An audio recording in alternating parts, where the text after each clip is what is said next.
Assalamualaikum warahmatullahi wabarakatuh. Perkenalkan, kami dari kelompok 7 akan mempresentasikan tentang bab aktivitas fisik berhubungan dengan kekebalan tubuh.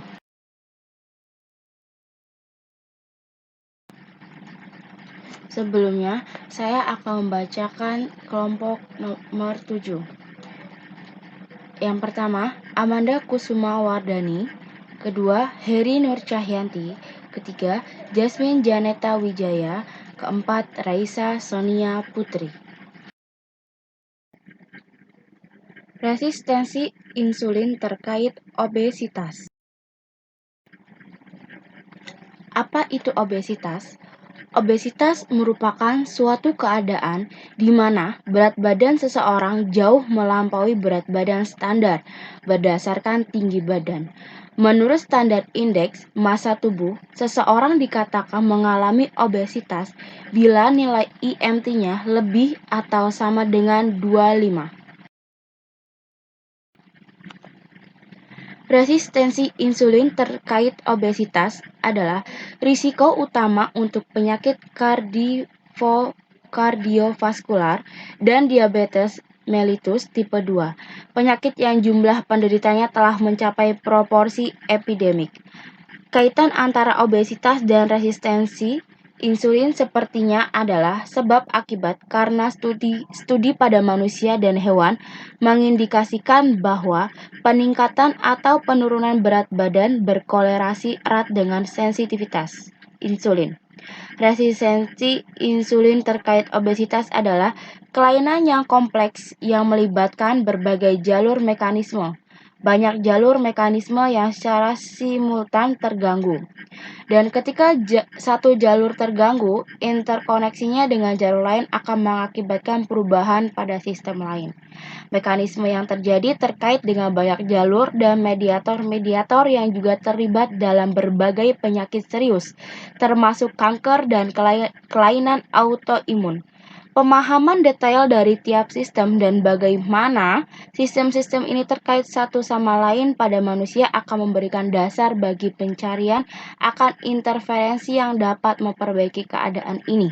Tidak hanya yang terkait dengan DM tipe 2 dan penyakit kardiovaskular, tetapi juga penyakit-penyakit yang memiliki jalur yang terkait dengan keadaan yang mendasari resistensi insulin seperti kanker dan kelainan autoimun.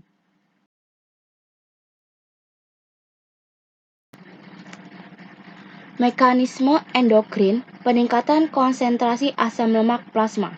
Di dalam sitosol, asam lemak diubah menjadi turunan asam lemak CoA yang pada giliran mengganggu sekresi insulin sebagai insulin melalui berbagai mekanisme. Peningkatan pembentukan asam fosfatidat dan diacylglycerol yang baik secara langsung atau tidak langsung menyebabkan eksositosis dari insulin yang disimpan dalam granula sekretori. Rangsangan CA2 plus ATP retikulum endoplasma yang mengakibatkan peningkatan konsentrasi kalsium intraseluler dan penguatan sekresi insulin. Penutupan kanal K plus ATP yang menghasilkan dipolarisasi dari membran sel yang menyebabkan peningkatan kalsium intraseluler dan perangsangan eksositosis dari granula yang mengandung insulin. Hiperglikemia yang terjadi setelah makan akan meningkatkan konsentrasi malonyl CoA di dalam sel.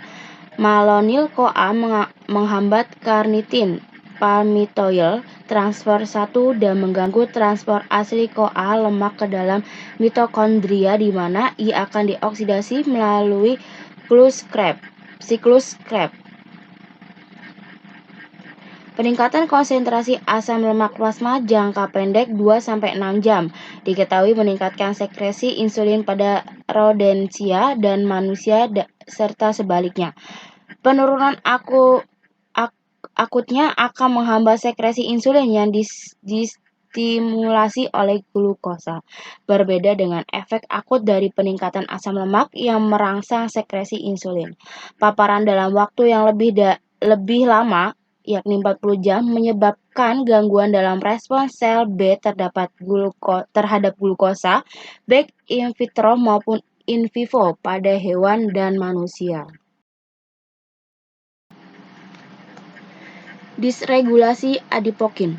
Jaringan adipose adalah organ endokrin dan bahwa peningkatan massa adipose pada obesitas dapat menyebabkan perubahan patologis pada hormon adiposit atau adipokin yang mengatur sensitivitas insulin. Adiponektin merupakan adipokin yang memiliki sifat insulin nomimetik. Dilihat, adiponektin meningkatkan sensitivitas insulin, menurunkan influx asam lemak, meningkatkan oksidasi asam lemak, dan mengurangi output glukosa hepatik. Di otot, adiponektin merangsang penggunaan glukosa dan oksidasi asam lemak, mungkin dengan aktivitas sensor bahan bakar seluler.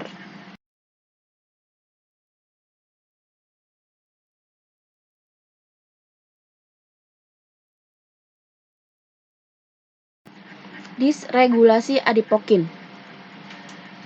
PA1 plasminogen aktivator inhibitor 1 adalah anggota famili inhibitor proteaserin dan merupakan penghambat utama fibrinolisis dengan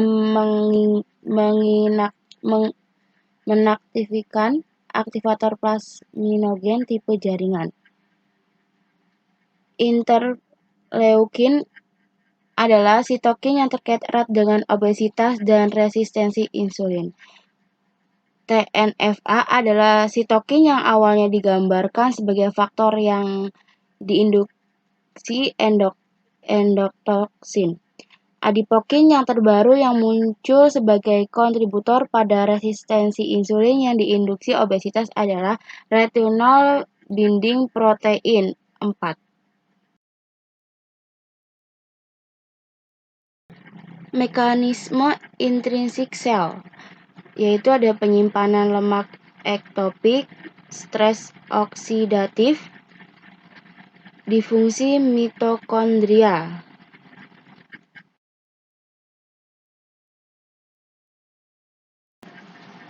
Jadi, mengapa aktivitas fisik berhubungan dengan kekebalan tubuh? Menurut kami, kekebalan tubuh adalah kemampuan untuk melawan segala macam organisme atau toksin yang cenderung merusak jaringan dan organ tubuh. Dengan meningkatkan ketahanan tubuh dan mempertahankannya, maka badan pun akan terhindar dari penyakit yang menyerang. Apabila kondisi kekebalan tubuh sedang menurun, maka penyakit pun akan mudah menyerang. Aktivitas fisik adalah gerakan tubuh yang dilakukan secara sadar, dihasilkan oleh otot rangka yang membutuhkan pengeluaran energi. Contoh aktivitas fisik yang bisa mendatangkan manfaat bagi kesehatan dan meningkatkan kekebalan tubuh seperti contohnya olahraga, berjalan, berenang, berlari, bersepeda, hingga latihan kardio. Aktivitas fisik tidak hanya terbatas pada olahraga tertentu saja, tetapi berbagai aktivitas rutin yang biasa dilakukan seperti mengerjakan pekerjaan rumah, memasak, menyapu, mengepel lantai, dan lain sebagainya.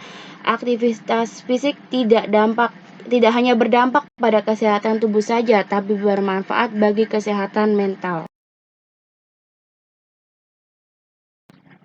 Berolahraga memperkuat otot sehingga meningkatkan kemampuan otot untuk menghasilkan oksigen di dalam sirkulasi darah. Rutin melatih kebugaran jasmani dapat mengurangi risiko Anda terkena penyakit jantung dan pembuluh darah, seperti penyakit jantung atau stroke. Terima kasih.